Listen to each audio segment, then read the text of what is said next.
আকাশে আসেন আর ডেকে বলেন, পৃথিবীতে আছো নাকি কেউ গুনাহ করে জীবন বরবাদ করে দিয়েছো, আমার কাছে মাফ চাও।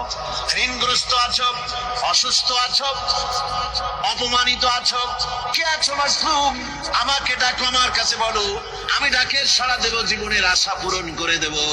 ওই সময় যেই সমস্ত লোকেরা কাঁদে তাহাজ্জুদের নামাজ পড়ে, আল্লাহ জিজ্ঞেস করেন ফেরেশতারা, অমুক অমুক দেশ অমুক অমুক বান্দারা কাঁদে কেন? ফেরেশতারা বলে, রব্বুল আলামিন তুমি তো ভালো করে জানো। আল্লাহ বলেন, জানি, তবুও তোমাদের মুখে শুনতে চাই। তারা বলে, রব্বুল আলামিন তোমার এই বান্দা গুনাহ করেছি, গুনাহর জন্য মাফ চায়, জাহান্নাম থেকে বাঁচতে চায়। আল্লাহ পাক বলেন, ফেরেশতারা আমার এই বান্দারা আমারে দেখেছে নাকি? বলে দেখে নাই। বলে আমার দোজখ দেখেছে নাকি? বলে না, তাও দেখে নাই। আমার বেহেশত দেখেছে নাকি? বলে না, তাও দেখে নাই। আল্লাহ পাক বলেন, ফেরেশতারা সাক্ষী থাকো, ওরা আমাকে দেখে নাই, আমার বেহেশত দোজখ কিছুই দেখে নাই, শুধুমাত্র আমার নবীর কথা, আমার কোরআনের কথা বিশ্বাস করে আরামের ঘুমকে হারাম করে যেভাবে তারা কাঁদতেছে, সাক্ষী থেকে যাও ফেরেশতারা, আমার রহমতের দরিয়ায় জোশ মেরেছে, আমার ওই ক্রন্দনরত বান্দাগুলিকে আমি আল্লাহ মাফ করে দিলাম। সুতরাং মুমিন বান্দা যারা, আল্লাহর মুমিন বান্দা যারা, এই ঈমানের কোয়ালিটি, এটাও হতাশায় নিরাশায় ভেঙে পড়বে না। গুনাহ তো মানুষই করে, গুনাহ হয়ে গেছে, মাপ চাও। তোমার গুনাহ কদ্দুর? তোমার গুনাহ যদি হয় পাহাড় সমান, আল্লাহর রহমত আকাশ সমান। জাহান্নামের কঠিন শাস্তি থেকে বাঁচতে হলে আল্লাহর প্রতি ঈমান আনতে হবে। আর ঈমান আনলে যে কোয়ালিটি গুলি হয় হওয়া উচিত, সেগুলি আমি আপনাদের সামনে আলোচনা করছি। এরপর আরেকটি কোয়ালিটি হবে মুমিনের, তা হলো কঠোর কঠিন বিপদে অবিচল থাকবে, বিপদে ভেঙে পড়বে না।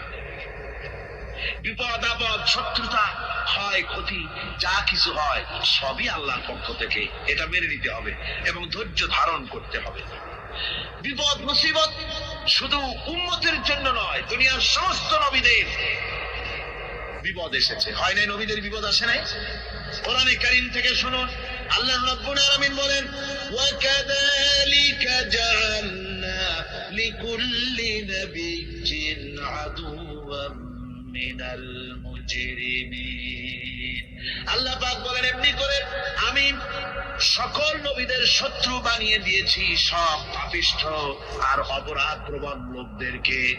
প্রত্যেক যুগে নবীদের শত্রু ছিল, প্রত্যেক যুগে নবীদের কি ছিল? শত্রু ছিল। সে শত্রু কারা ছিল? আল্লাহ পাক বলছেন, নবীদের শত্রু ছিল পাপিষ্ঠ আর অপরাধ প্রবণ লোক, এরাই ছিল নবীদের দুশমন। রাসূলগণের অবস্থা যদি এই হয়, তাহলে তার উম্মত, ওই দিনের ধারক বাহক যারা, তাদের বুঝি বিপদ আপদ হবে না নাকি? হবে কিনা? তো ইসলামের বিরোধিতা যারা করে, কোরআনের পরিভাষায় বলা হয়েছে ইসলামের দুশমন, নবীদের দুশমন। দুনিয়ার সব পাপিষ্ঠ আর অপরাধ প্রবণ লোকেরাই ইসলামের দুশমন হয়, নবীদের দুশমন হয়। আজও দেখেন, আজও তাকিয়ে দেখেন, ইসলামী আন্দোলনের বিরোধিতা যারা করে তারা পাপিষ্ঠ চরিত্রের কিনা, তাকায় দেখেন, খুঁজে দেখেন, সর্বত্র খুঁজে দেখুন, খুঁজে দেখুন।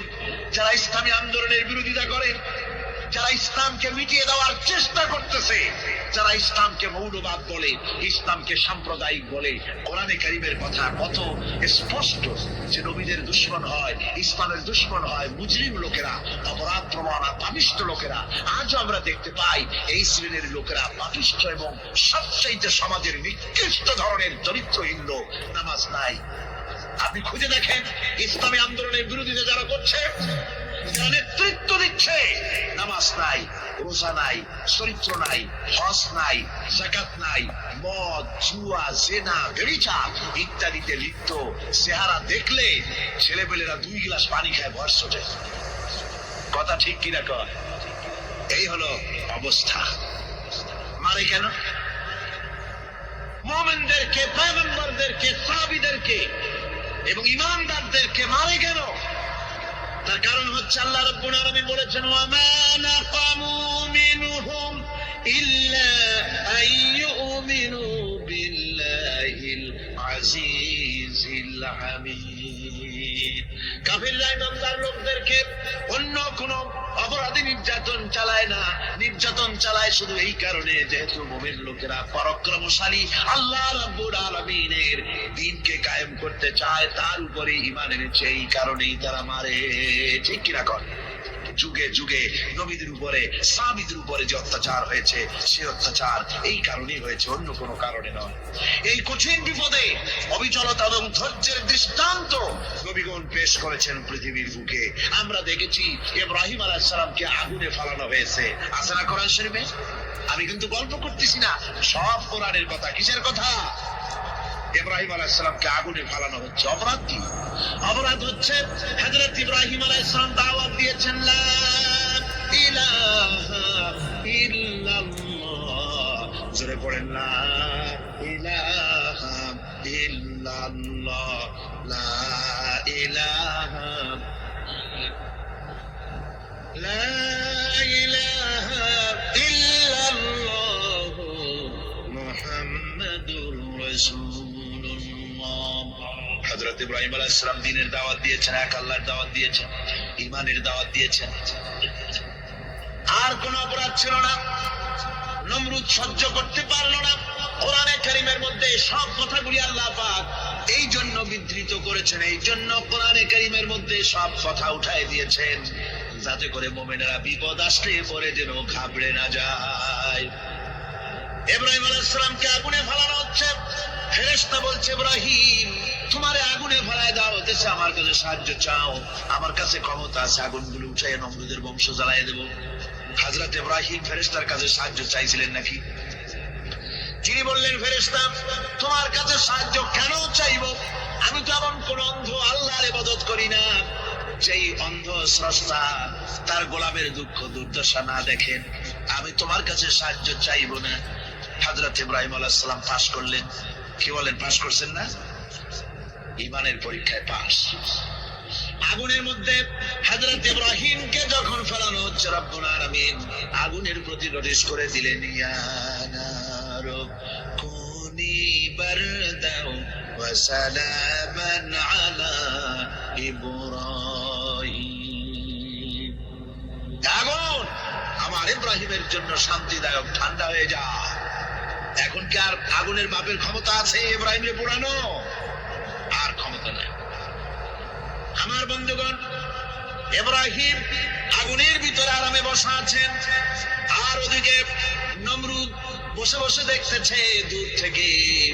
ইব্রাহিম তো জ্বলে না, গায়ের মধ্যে আগুন জ্বলে গেল। ডাক দিয়া কয়, আগুন তোর হলো কি? কেন জ্বালাইতে পারিস না আমার দুশমন রে? হলোটা কি তোর? তোর কি জ্বালানো শক্তি বন্ধ হয়ে গেল নাকি? আগুনের ভিতর থেকে জবাব এলো, নমরুদ রে, আমার ভিতরে জ্বালানো শক্তি আছে কি নাই যদি প্রমাণ করতে চাও, টেস্ট করতে চাও, তুই নিজে আয়, তোরে শুদ্ধ তামাম দুনিয়া জ্বালাই দিতে পারি, ইব্রাহিমের এক গাছা পশম জ্বালাইতে পারি না।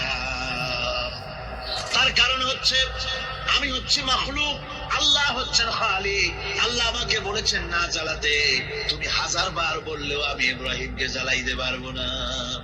কোরআনে কারিমে ঘটনা বলে মুমিনদেরকে সাহস দেওয়া হচ্ছে, মুমিনেরা দ্বীনের কাজ করতে গিয়ে বিপদ আবাজ আসবে, ঈমানের দাবি হলো বিপদ আসবে, আর বিপদ আসলে ঘাবড়ায় যেও না, মুসিবতে পড়ে চিন্তায় পেরেশানে হয়রান হয়ে যেও না। বিশ্বকবি আল্লামা ইকবাল কি সুন্দর করে বলেছেন, আজ ভি হো জু ইব্রাহিম কা ইমা पैदा आग कर सकती है एकांदाज़े गुलिस्तां पैदा। ইব্রাহিমের ঈমান যদি আজিও কোথাও হয় বিদ্যমান, করতে পারেন অগ্নিকুণ্ডে খুবসুরত এক গুলিস্তান। আজও যদি আগুনের ভিতরে কোন নমরুদ কোন ইব্রাহিমকে যদি ফেলে দেয়, আল্লাহ রাব্বুল আলামিন আজও আগুনকে ফুলের বাগান বানায়া দিবেন। সুবহানাল্লাহ। ভয় পাওয়ার কারণ নাই, চিন্তা করার কোনো কারণ নাই। আমার বন্ধুগণ, হযরতে হুদ আলাইহিস সালামকে যখন সমাজের লোকেরা, রাষ্ট্রের লোকেরা ঘিরে ফেলে দিল। সমাজ শক্তি, রাষ্ট্র শক্তি যখন তাকে ঘিরে ফেলে দিল, ষড়যন্ত্রের পাহাড় তুলে দিল, তারে মেরে ফেলে দিবে। হযরত হুদ দেশ থেকে তা পালায় গেলেন না, ভয় পেলেন না।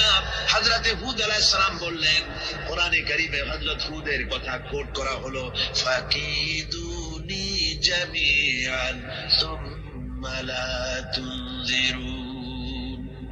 সম্মিলিতভাবে ষড়যন্ত্র করো আমার বিরুদ্ধে, সবাই মিলে ষড়যন্ত্র করো, সুম্মা লা তুনজিরুন, আর আমাকে এতটুকু অবকাশ তোমরা দিও না।